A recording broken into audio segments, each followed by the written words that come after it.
Very good morning, everyone. Today I'm here for the lecture for grade 12th, and we have already started chapter Enemy. And today I'll be telling you the second part for this. First of all, we should see the characters. Dr. Sadao, his wife Hana, they both were Japanese. They met in America at professor's house. They were having two children, two servants at home, that is Gardner and Yumi. So earlier I told you that all of a sudden when they saw the mist that was of an American man, they both were shocked. After moving towards that boy, the man, what they got, I am discussing. So Sadao said that the man was wounded. He approached the man who lay motionless with the face buried in the sand. An old cap hung on his head. It was soaked with the sea water. His dress was almost also wet, torn. Sadao turned the man's head as they saw the face, and Hana spoke confidently that he was a white man, means an American. The injured man was an American. As his cap fell off, they saw his wet, yellow colored hair, which had not been cut for a long time. He was young, his face had such marks which indicated that he had been tortured. He had a rough, unkempt, yellow colored beard. As he had fainted, he did not know the presence of Sadao and Hana. Sadao was reminded that the man was wounded as he had seen blood stains on the sand. As he was a doctor, he moved his trained fingers around the man's back to search for the wound. He felt blood oozing out of the wound in the lower part of the back. It was a gunshot. The man had been injured a few days ago. He had not got any medical help to treat the wound, and as he had himself used some black colored powdery substance on it. The sharp rocks on the shore had pierced it so, and it was bleeding. Hana was concerned that the man was injured and said in a low voice that he was bleeding. The mist had intensified now. The three of them could not be spotted by anyone.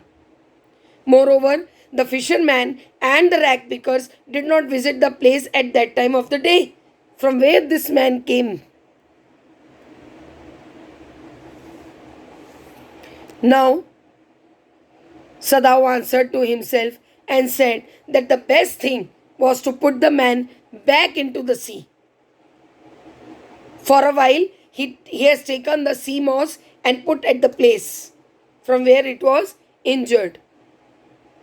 As the bleeding stopped, he stood up, and removed the dust from his hands. Hana supported his opinion, but looked intently at the man because the man was still. Sadao said that if they gave him shelter, they would be arrested for sheltering the enemy. If they handed him over to the Japanese army as a prisoner, then he will surely die. As he thought that both the options were not favorable, so the best option was to put him back into the sea. Hana added that the kindest act for them was to put him back. Both of them did not move ahead. Rather, they stared at the motionless figure with dislike. They were disliking him because he was an enemy, an American. Hana was inquisitive as she asked about the man's identity. Sadao replied that he appeared to be an American. He picked up the torn cap and read the words written on it, which were slightly visible. He said that the man was a sailor from American warship and read out the words US Navy, which was written on the cap. They concluded that the man had been taken into captivity during the war. Sadao and Hana discussed that the man had tried to escape from the prison and had been shot in the back. They were not able to gather the courage to throw him into the sea. Hana called upon Sadao with firmness. She asked him if he was ready to put him back to the sea. Sadao told her that he was able to do so and asked that, did Hannah have the courage for it? Both were not ready. Hannah replied in the negative and added that if he could not do it by himself, then she had to help him. Sadao was reluctant in throwing the man into the sea. He reasoned that if the man was well, he would hand him over to the police without any hesitation. He added that also that he was concerned about the man and considered him to be an enemy, as he was an American. He commented that the injured man was a common man, as his face looked like as if he looks like a foolish person. He wanted to say that he was not bothered about the injured man, but his only concern was that he was wounded. Sadao was concerned that the servants would object, as they would shelter an enemy. Hannah said that they would tell them that they intended to hand him over to the police once he recovered. She told him that they must do that. She added that they must consider their children's future and Sadao's position. If they did not hand over a prisoner of war to the police, they would be in danger. Sadao replied that certainly he would do so and he did not think of doing anything else. Sadao and Hannah lifted the injured man into the house. He was very light. The writer compares his weight to that of a hen that has not been fed for a long time, and its body loses flesh and reduces into mere feathers and skeleton. The man's arms were hanging, and the duo carried him up the steps into the side door of the house. The door opened into a passage, and they went down the passage towards an empty bedroom. The bedroom belonged to Sadao's father and had not been used after his death. The injured man was laid on the thick mat on the floor. The writer describes the room. Everything in the room was Japanese, as Sadao's father disliked foreign things. Hannah went to the cupboard on the wall and took a soft quilt. She resisted putting it on the injured man. The quilt was made of silk and had a flowery print on it, and the lining was made of pure white silk. She was sad and spoke slowly that the man was very dirty. Sadao said that the man had to be washed.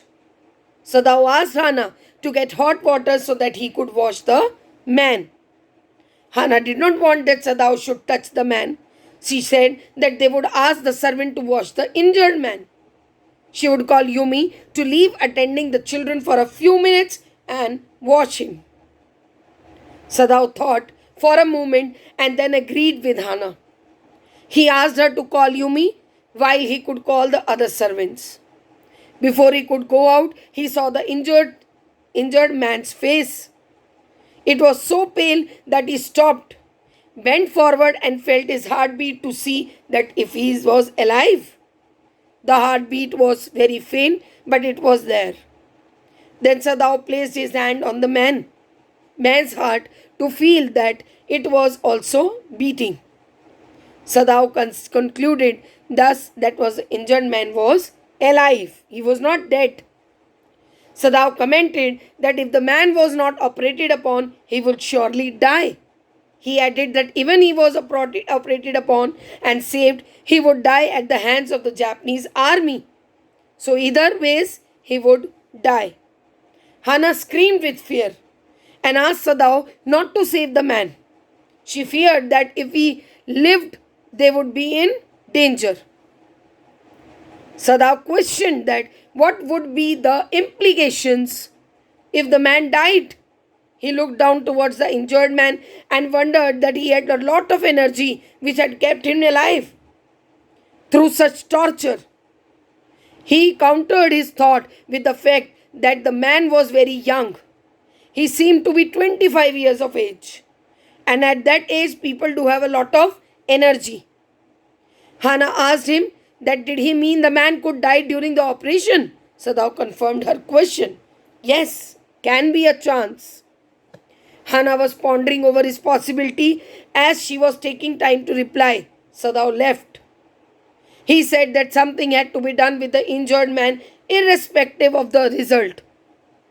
The first thing was to wash him. As he walked out of the room, Hannah followed him. She did not want to remain in the room alone with the white skinned man. Since she had left America, he was the first white man she had seen.